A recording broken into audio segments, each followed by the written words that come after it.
Mr. President, as you know, last Tuesday, the annual inflation rate came in at 8.3%. The stock market nosedived. People are shocked by their grocery bills. What can you do better and faster? Well, first of all, let's put this in perspective.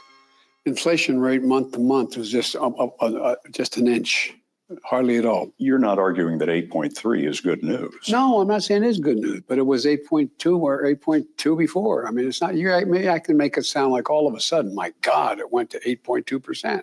It's the highest inflation rate, Mr. President, in 40 years. I got that. Inflation should be a crime against humanity. It is the legal taxation and theft of our balance sheets and assets. Inflation robs us of our purchasing power and destroys society while at the same time creating permanent poverty. Now, in the last 50 years, we've never had an inflation crisis like we have right now, and we've never ever had this type of leveraged up debt problem. Today, we're going to talk about that as well as look under the hood at the most recent layoffs in 2025. And we're going to talk about the 10 million people who have already been laid off in 2025. And we're going to look at job openings to try to determine if those job openings can continue to absorb the millions of Americans that get laid off monthly. And having said that, you guys, happy Tuesday. Welcome back to Real Estate Mindset. I hope you guys had a great Labor Day, and also know that this video is going to be absolutely bonkers. Mitch Vexler,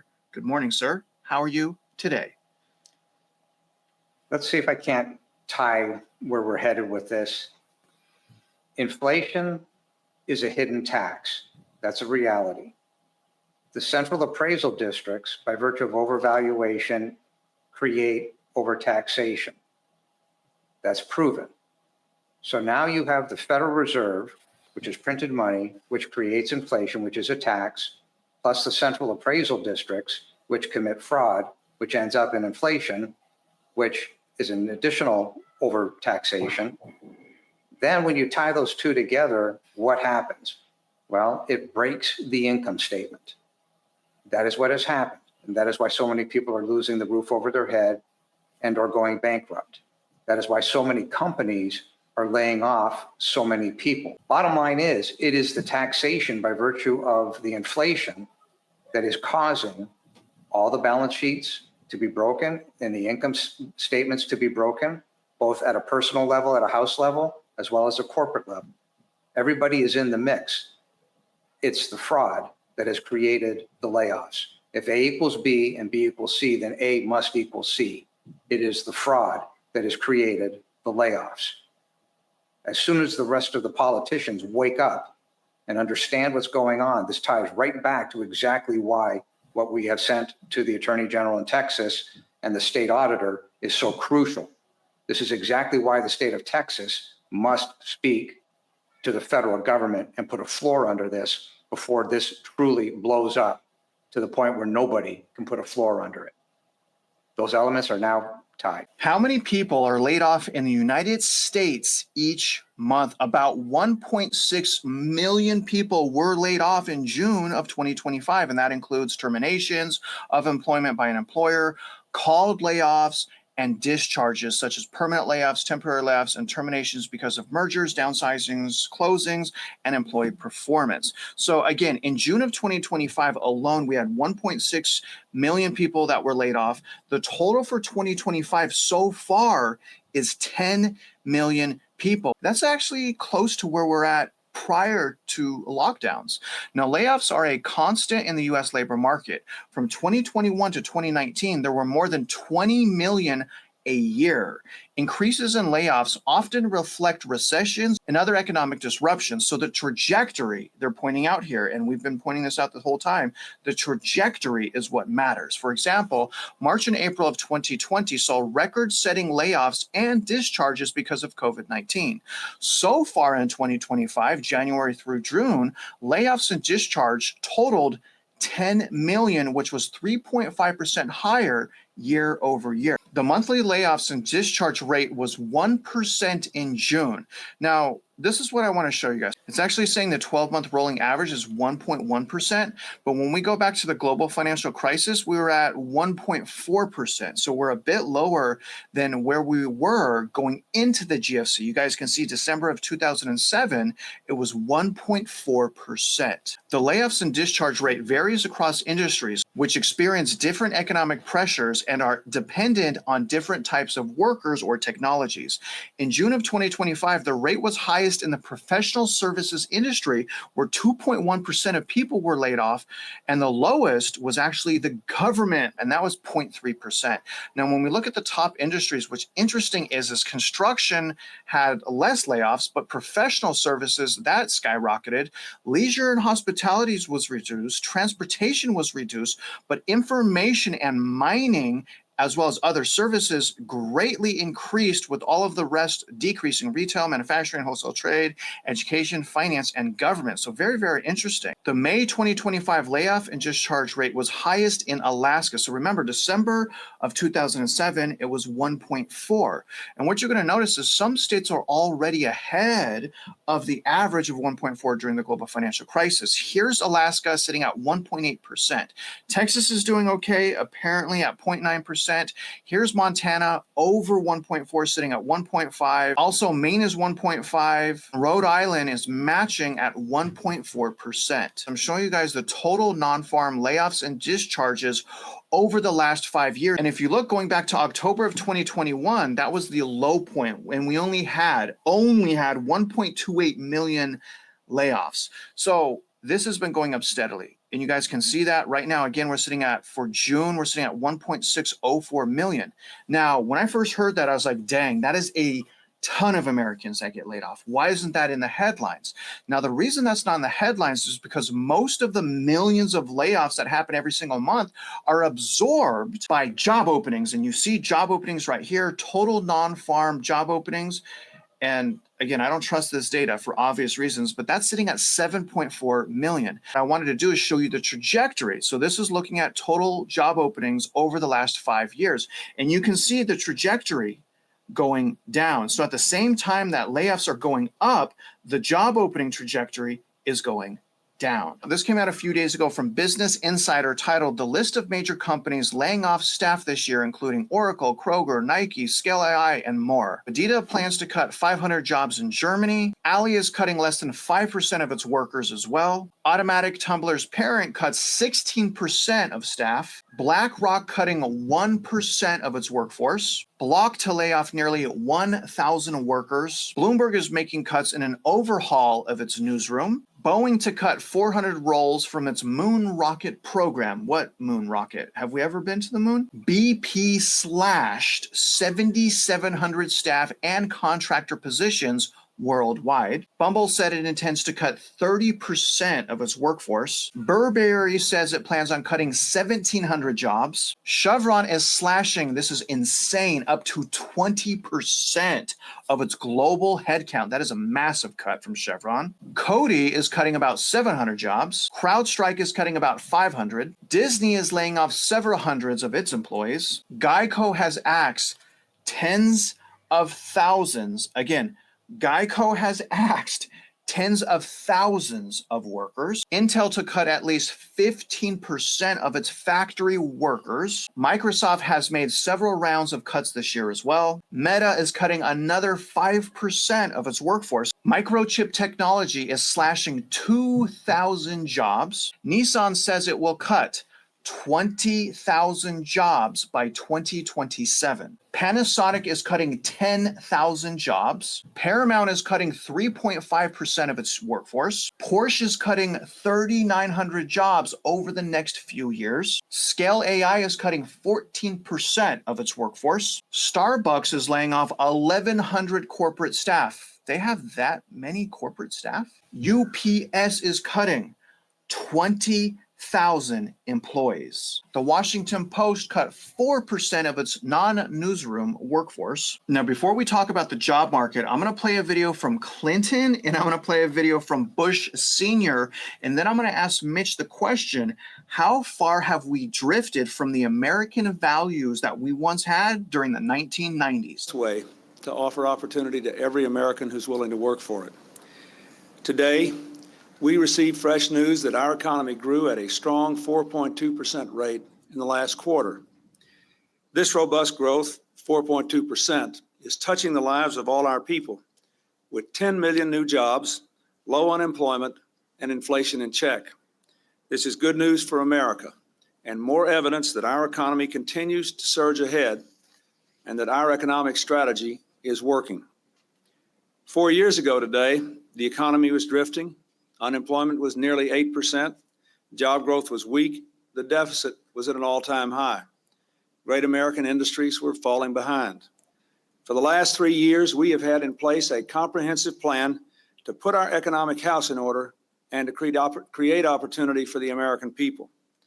My economic team, which has joined me here today, has worked day and night to put this strategy in place over stiff partisan opposition who said our plan wouldn't work and would actually make things worse.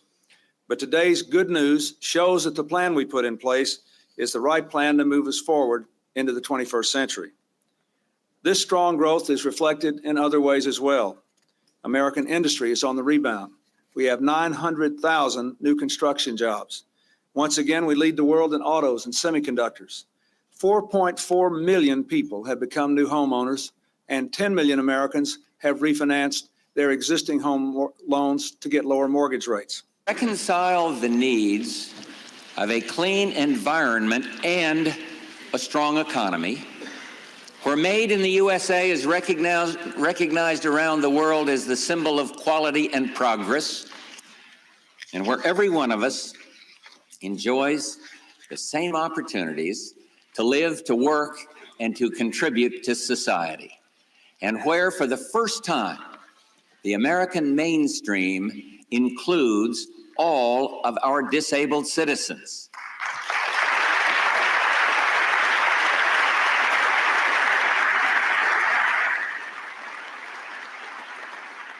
Where everyone has a roof over his head and where the homeless get the help they need to live in dignity.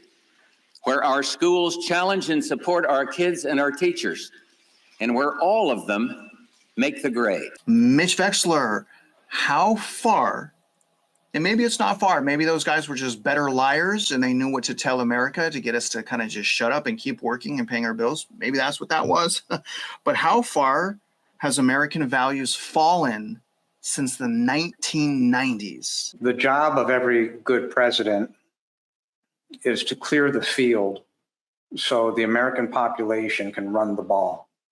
We're very creative, we're very capable, but when you superimpose law after law without understanding what those laws are and what the math is under those laws in order to make those things effective, you crush the economy. When you crush the economy, you cause the sine waves that I've spoken about before. Economies go up, then economies go down. Correlation, when they hit the high, that is the exact time when the overburdensome laws that have been created take effect. They crush the economy and drive it down.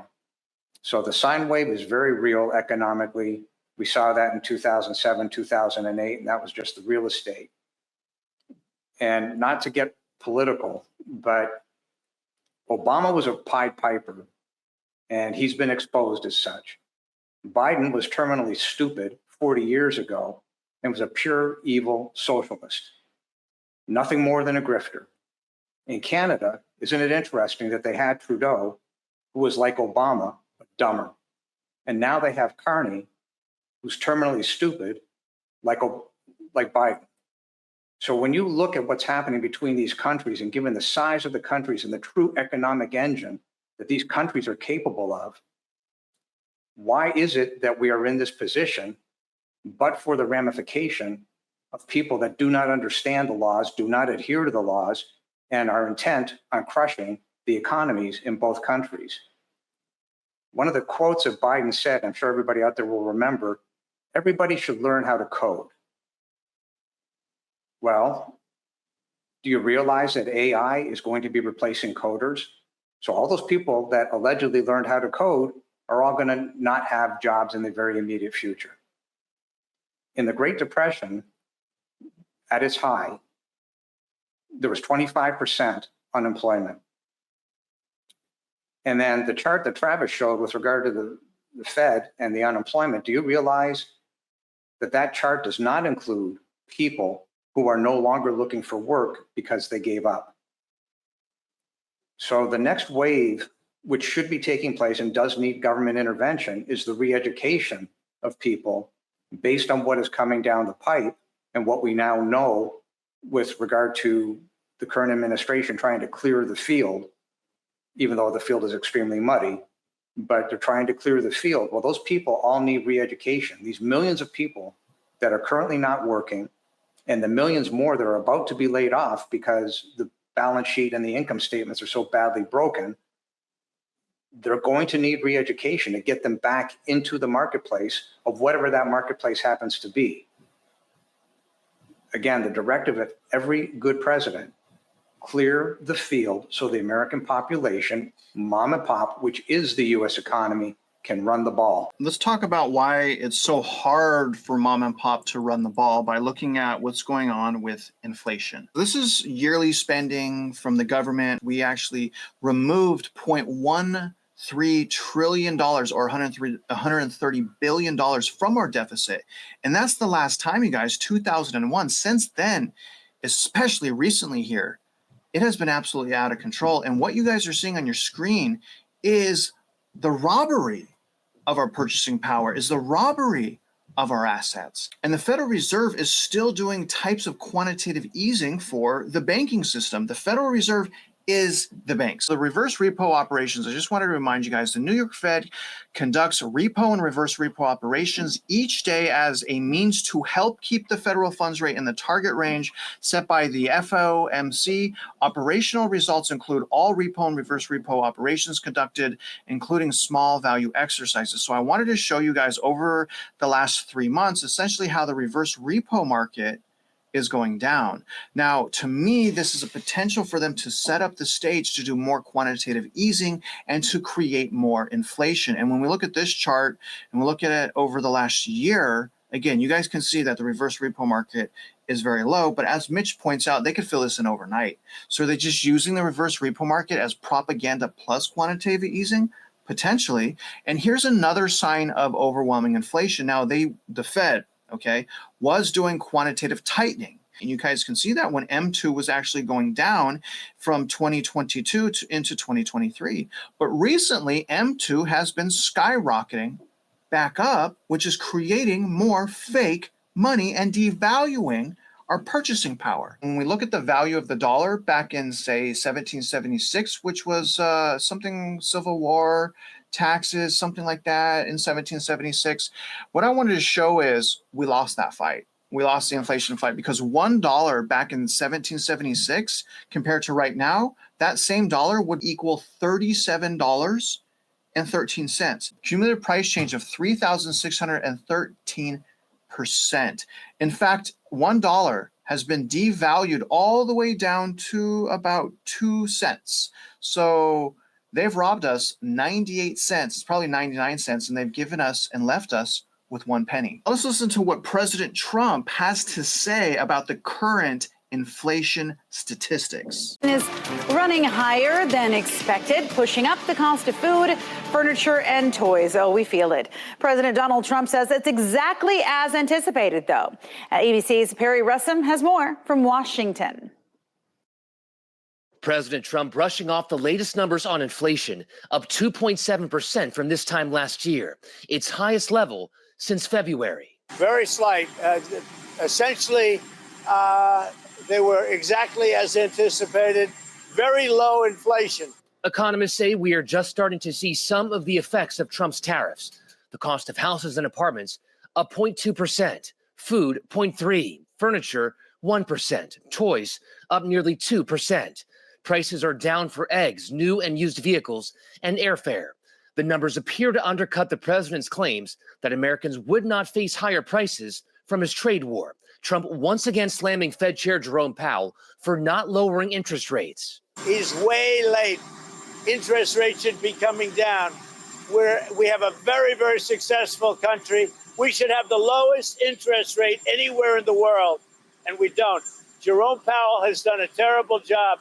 Mitch, who creates inflation? Is it presidents or the Federal Reserve or both? Anytime money is printed, that creates inflation. So the market should be in what's called constant supply and demand state, give or take a little bit of equilibrium either side of the equation.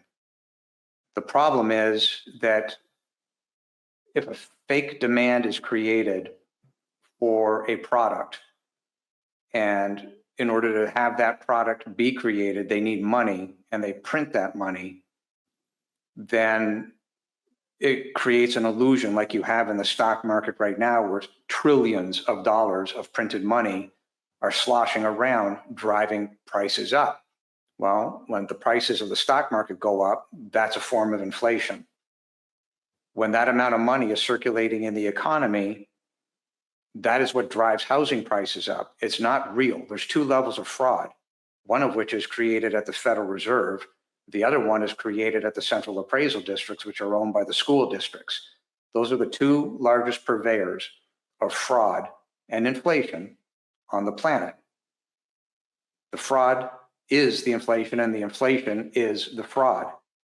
Had the market have been left alone to its own devices without the chicanery of the Federal Reserve, we wouldn't be in this mess.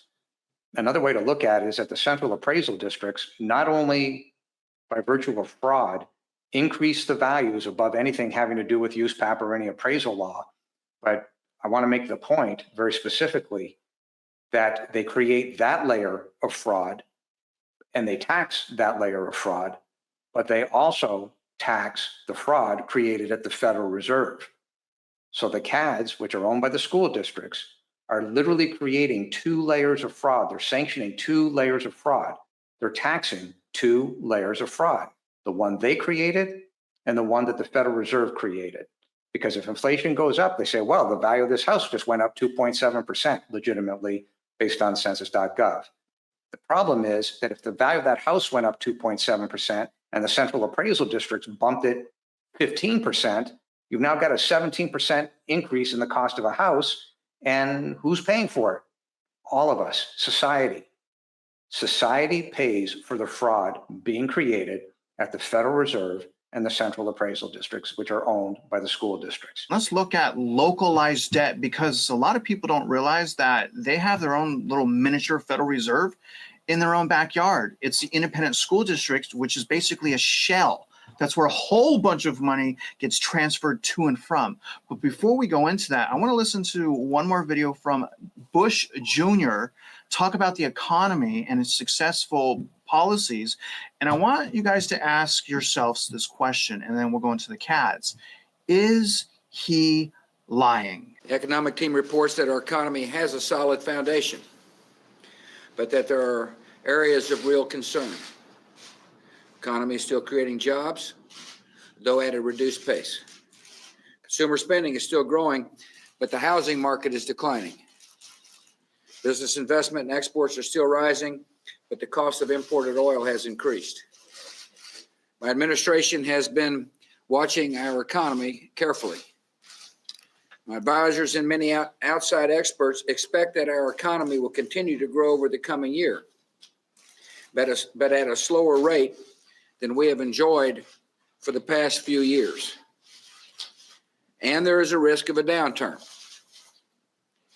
Continued instability in the housing and financial markets could cause additional harm to our overall economy and put our growth and job creation in jeopardy. In recent months, we've taken steps to shore up the housing market, including measures to help struggling homeowners avoid foreclosure and to keep their homes.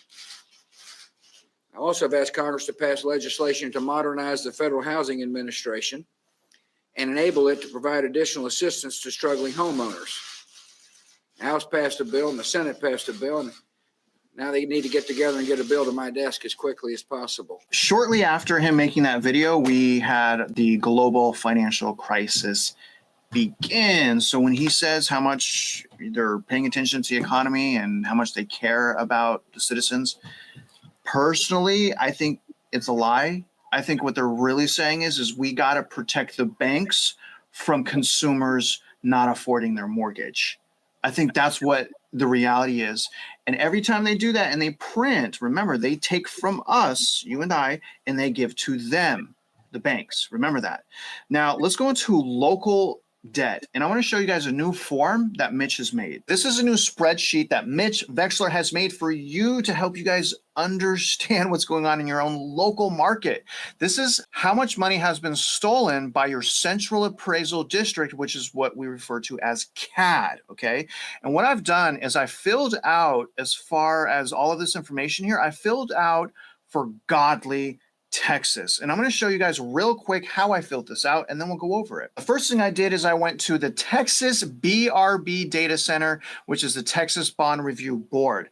Now, when I got here to Godly ISD, remember, the debt outstanding is not what they're listing here. It is not 225 million. Okay, remember that, because we're adults.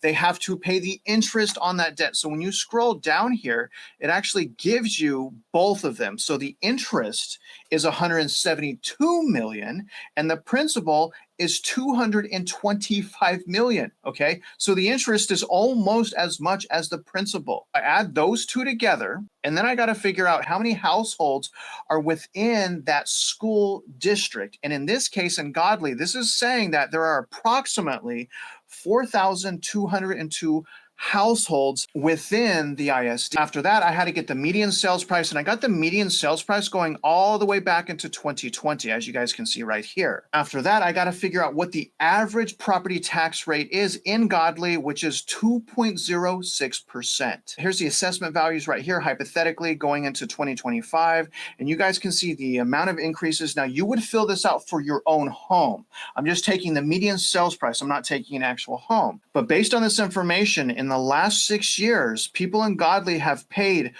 $8,034 in fraudulent overtaxation. Very, very crazy. And it's also listing here from 2026 to 2031. As long as the mill rate stays the same and the assessment value stays the same and doesn't go up, the amount of money that is going to be robbed from us in Godly is $12,360.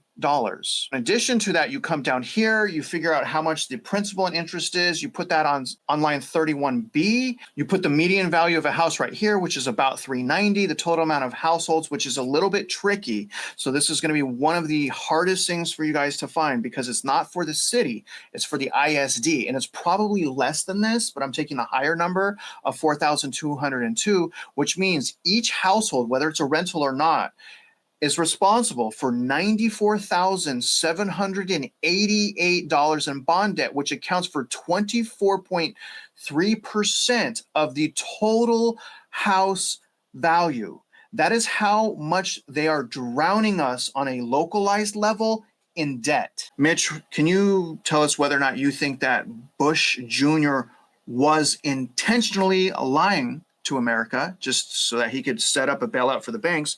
And can you explain why someone that's watching us should fill out the spreadsheet that I just showed them? Why should someone fill that out? President Bush's statements, if you play those back carefully, are 100% directly correlated to where we sit right now today.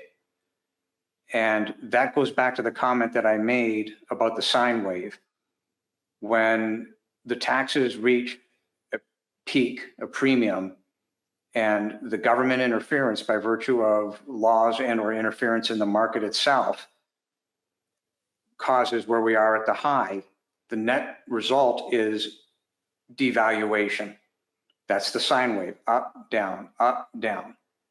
And that's the American public being batted around like a ping pong ball from one side of the table to the other. That's the sine wave.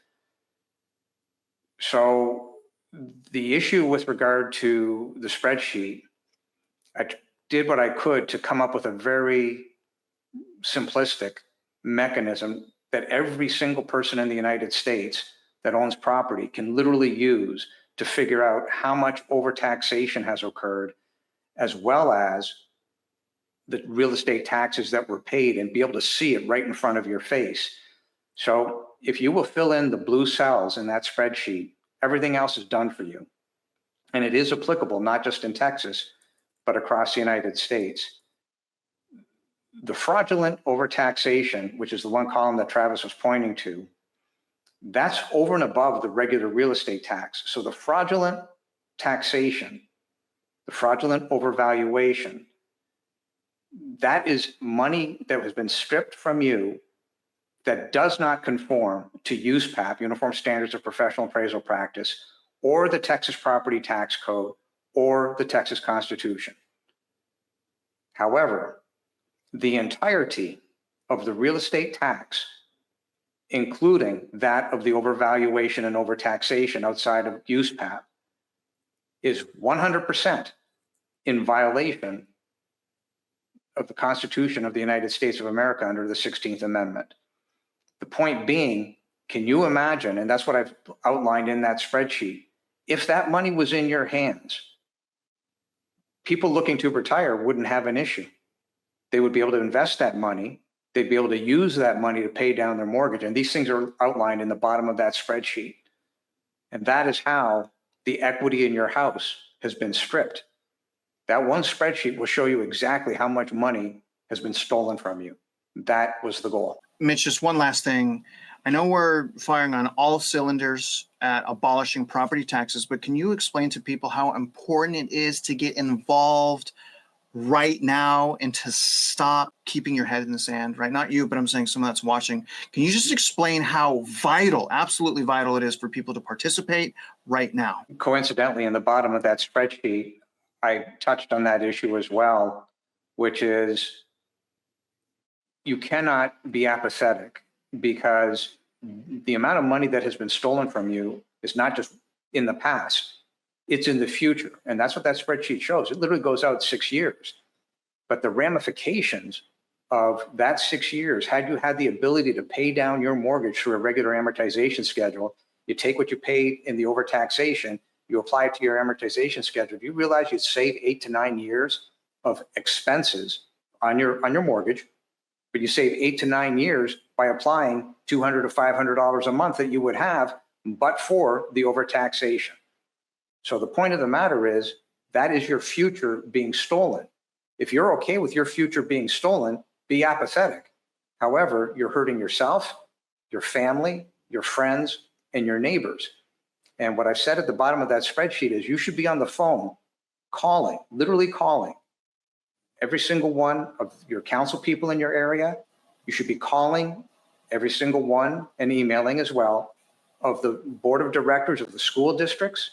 You should be calling and emailing the chief appraiser. You should be getting on your local social media, i.e. Facebook, and saying, this is what I'm doing. Here's a list of names and emails and phone numbers for all these people. And you simply get in their face and say, listen, you're either going to fix this immediately, you're going to put it in writing. You intend to repeal the real estate tax in favor of the uniform state sales tax. And if you don't, you will be shown the door. We're at that point. And it really does come back astonishingly to what President Bush was saying. That is where we are. Do you realize shortly after he made that speech, all hell broke loose in 2007, but it's going to be worse. That was the real estate side of things. Now you've got the real estate plus the fraudulent bonds. And the fraudulent bonds are much bigger because it's connected to every dime that the school districts have spent when they went to raise these bonds that can't be paid off. This is much bigger than the real estate by itself. Now it's a double-barrel shotgun aimed at the United States of America, because that's where it's going to come from, which is why we've said that the state of Texas has got to sit down with the federal government immediately, recognize this problem, because once it starts and they're not ready for a solution and they don't put a floor under it, we're all done. I mean, that's how bad this is. That's pretty concerning. So if you guys are concerned with what Mitch says, please take it seriously and just join us. We have multiple mechanisms for you guys to not only join us, but to educate yourself on exactly what's happening under the hood using math, right? Not emotions. And I also want to encourage you guys, go to the description of this video and check out those links. That spreadsheet that Mitch made will be there. It'll be there for the rest of this week as well. So you guys can go to any video this week. You can access that. Again, conquer the apathy, see what's going on in your own independent school district region, And that way you could do something about it and educate your community. So follow the links, go to his website. You can join us on Facebook as well. We have a new Facebook community where we're all trying to get together to abolish property taxes and talk about it. And if you're out there investing in your life, you guys already know we wish you luck and we hope you win.